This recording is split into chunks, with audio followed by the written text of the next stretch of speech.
في إحدى حواراته قال أحمد زكي إن شخصية هشام أبو الوفا أثرت فعليا على جهازه العصبي، خاصة إنه لبس الشخصية لدرجة إن جاله انتفاخ في بطنه، وقال إنه أصيب في الحقيقة بمرض جنون العظمة اللي كانت مصابة به الشخصية. لقيت عشته قوي قوي قوي، فلدرجة إن أنا كنت بطني بتتنفخ وعرق ومش عارف إيه اللي بيحصل لي. كان أصعب مشهد من مشاهد فيلم زوجة رجل مهم واللي ألم أحمد زكي جدا لما ضرب البواب بالكف، وده كان ضمن أحداث الفيلم طبعا بعد ما خرج الضابط هشام من الخدمة. فبعد انتهاء التصوير أحمد زكي زعل جدا على اللي عمله واعتذر للبواب فورا وحضنه، وكان قرب من انه يعيط وفضل يعتذر يوميا لحد ما البواب قال له خلاص يا استاذ احمد والله مش زعلان ده شغل. محمد خان قال قبل كده في اكتر من مناسبة عن حادثة عربية اتطورت لمشاجرة بينه وبين ضابط شرطة متطاول ومتغطرس اتجوز فيها ضابط الشرطة في حق محمد خان.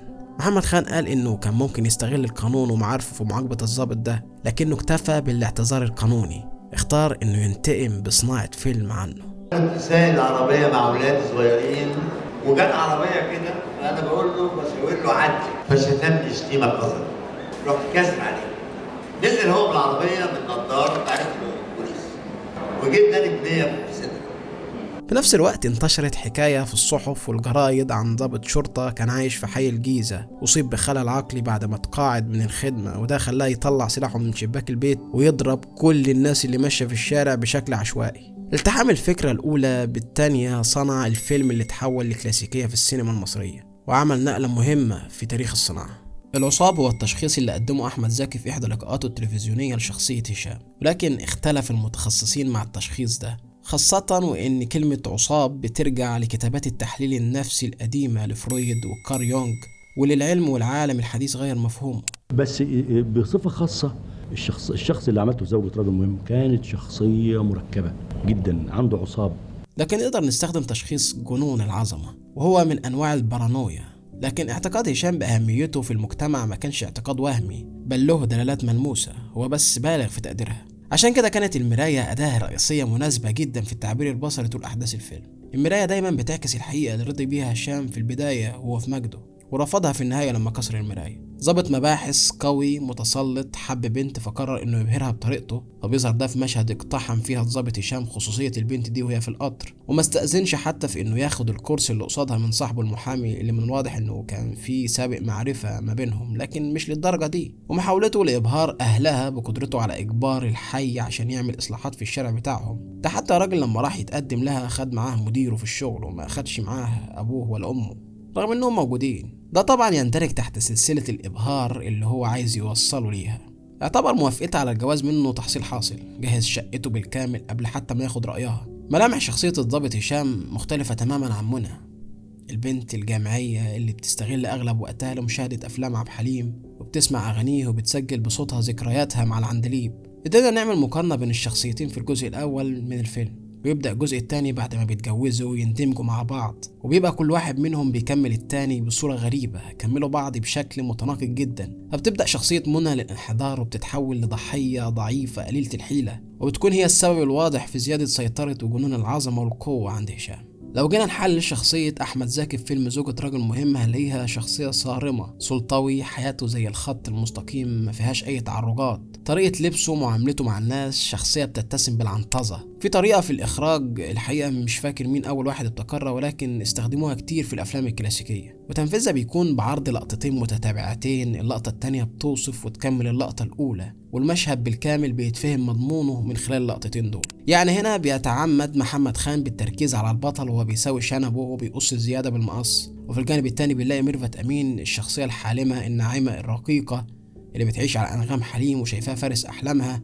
لابسة حلق على شكل فراشة، والفراشة معروفة بجمالها الخلاب، ولما الفراشة بتخرج من الشرنقة بتاعتها وتدوق طعم الحرية بيبقى مستحيل ترجع تاني. هنا محمد خان بيتعمد يجيب لقطة أحمد زكي وهو بيقص ويساوي شنبه مع لقطة حلق فراشة ميرفت أمين، في إسقاط هدفه طمس وتجبيل الحرية بقص أجنحة الفراشة ومحوها لحين انقضاء أجلها. زوجة رجل مهم مش فيلم سياسي عن ضابط فاسد أو سلطة قمعية، زوجة رجل مهم فيلم نفسي صرف.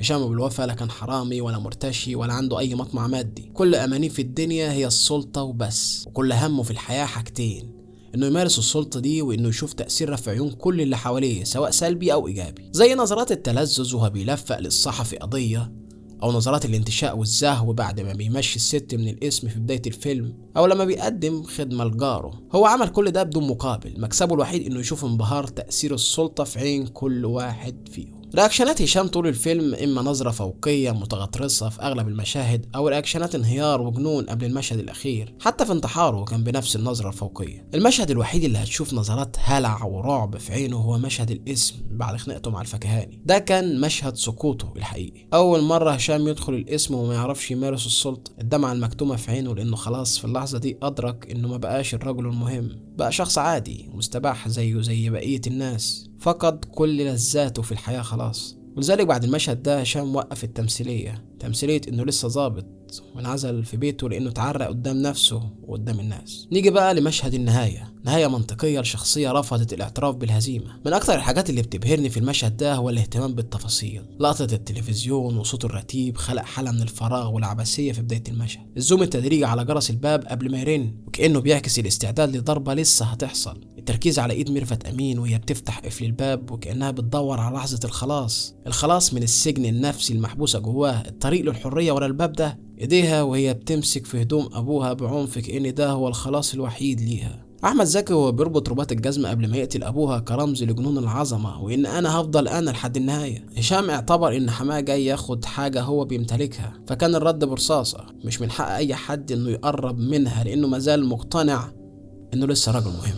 نظرة ندم على كل اللي فات، وحزن على اللي بيحصل دلوقتي، وانتقام من كل اللي خدوا منه سلطته. كل المشاعر دي اتمثلت في نظرة احمد زكي الاخيرة، وبكده تنتهي حياة الرجل المهم. ويقفل الفيلم على وش ميرفت امين نظرة صامتة بتجسد كامل معاناتها وازماتها النفسية وصدمة موت والدها وانتحار جوزها وانهيار حياتها بالكامل. وبتدخل موسيقى اهواك اللي بتعكس نهاية فترة مؤلمة حتى ولو الثمن غالي. وبترجع البطلة تاني لعالم الرومانسية، وبترجع تاني لعالم عبد الحليم.